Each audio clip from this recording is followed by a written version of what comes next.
I can't abide anything that causes horses pain.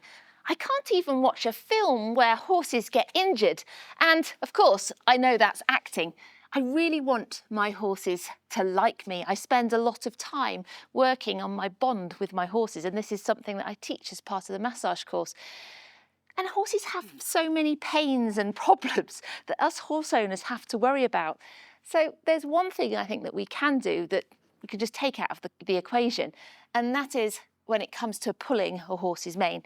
Now, I do appreciate that sometimes we want a horse to have a nice, short, neat mane in terms of, well, keeping it out of the way of the mane, of the reins, for example, or if we want to plait them, or maybe, as we've done with Pumpernickel here, we've actually hogged part of his mane so that the collar can rest nicely for driving. But there's something else that we can do instead of pulling a horse's mane. And okay, I'm a bit arty, so I'm quite good at it. So I wanted to make a video to share with you how to trim your horse's mane without causing any pain in a way that makes it look good. Come on then, George. Are you ready to go to the hairdressers? Good boy. Just like when we go to the hairdressers, I want the horse to have a really nice time. I never want the horse to be anticipating pain or discomfort in any of the interactions that I do with them. So yeah, to me, this is a really nice thing that we can do to make sure that the horse is happy and comfortable with us. Hey, George. So there's a number of different ways we can do this. We've got different tools. I'm going to show you with all of these tools, but to start off with, I'm going to show you with the comb and the scissors. So I'll just put the pulling comb and the brush down for a moment. Good boy, George. And start at the top of the mane. Just brush out the first section that you want to work on.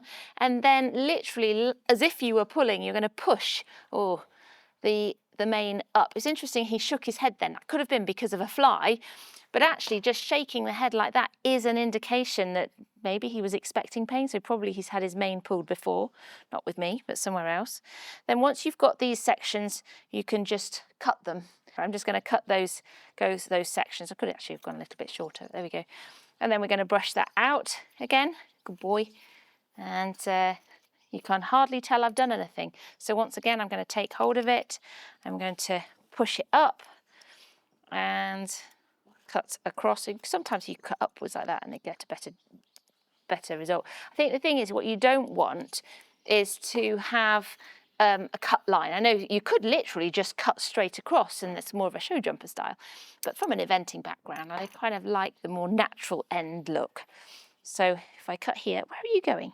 There's a few pesky flies about. So I'll cut there. Good boy. And then straighten it up again. Good boy. And you can start to see, it looks like it's getting a little bit thinner, but each time I do this, we're going to have a slightly shorter mane. You don't want to cut it the sections too short, and ideally ever such a slightly different length each time you cut, so that you don't end up with all the pieces of hair the same length. Oh, it's a hard life, isn't it, George, going for a sleep? Interestingly, I think if you study the facial expression of horses and you learn what is a facial expression of a horse in pain, I think it's a really hard person that can carry on and pull a horse's mane. Because as I say, when you pull the hairs out of those hair follicles, and at the base of each hair follicle there's a sensory nerve ending, so the horse is going to feel every single one. So that's going to be really uncomfortable. And signs of pain, horses are incredible at putting up with discomfort. Good boy. Incredible at putting up with discomfort. So they often try and hide the pain or the discomfort that they feel. So there we go, that bit's a bit shorter. Even things like just seemingly shutting down, closing their eyes and going to sleep and kind of blocking out what's happening to them can be a sign. Of course, they could be shaking their heads, twitching their ears, stamping, and more kind of extreme examples of trying to get away from the discomfort.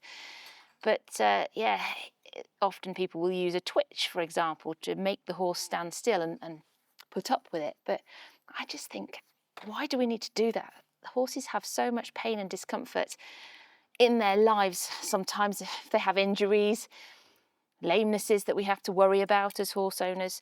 So just doing this is such a nice way of making the horse, I think making the horse look pretty anyway.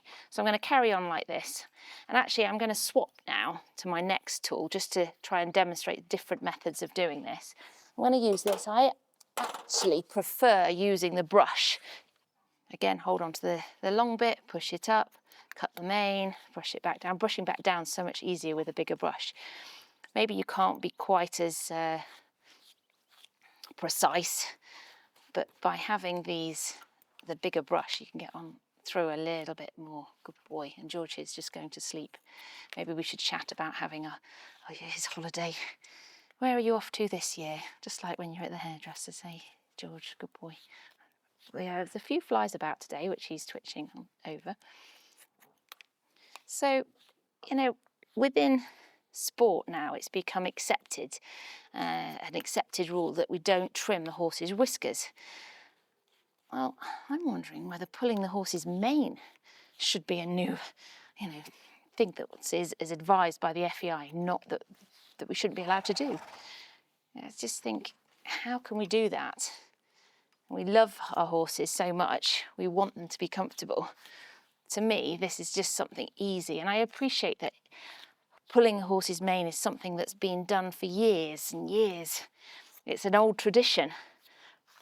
But I really do feel now it's time to change these traditions and do something a different way.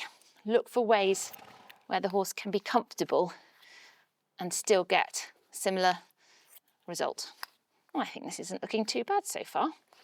So you can carry on like this. And at the end of it, hopefully, you're going to have a nicely trimmed mane that you wouldn't be able to tell the difference. I'll show you the third method that I tend to use.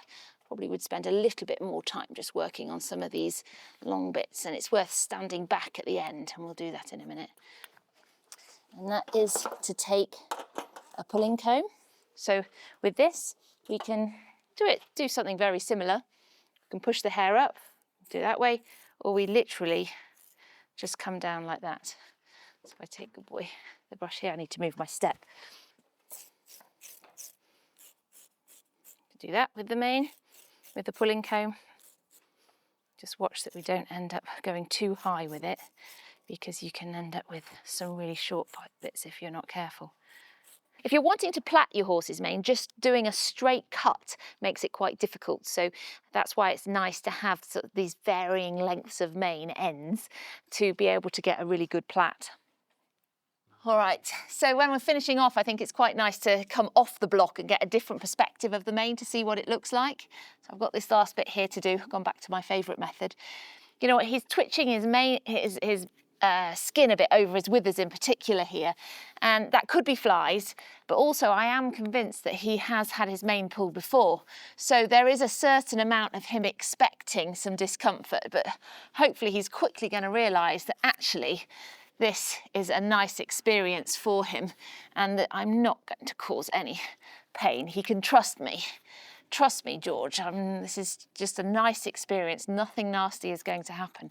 I think that's something we want for all of our horses. You know, stand back here and maybe then just have a little tweak.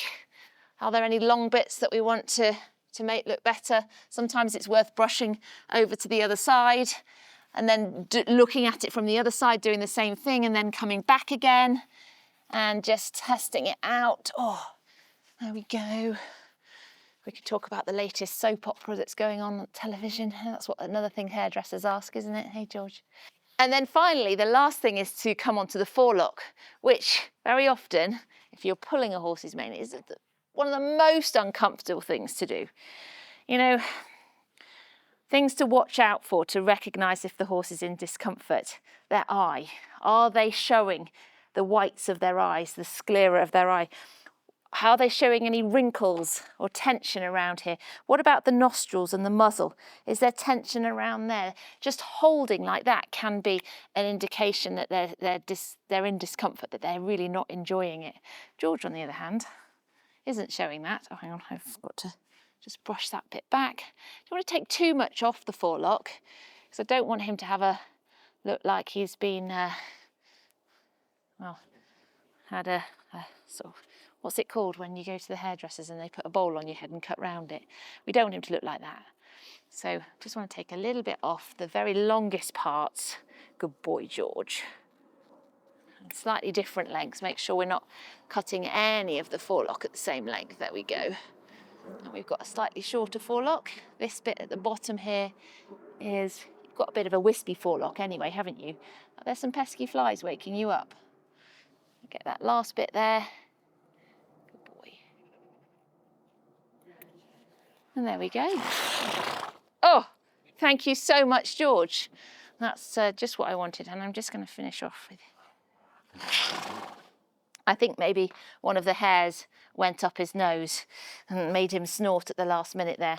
There we go, we've got a shortened mane. I think that's very, very neat. It'll be easy to plait, and hopefully George enjoyed the process, or at least he didn't find it uncomfortable. And next time he's really going to trust me even more, which is what I want, a lovely bond with my horse.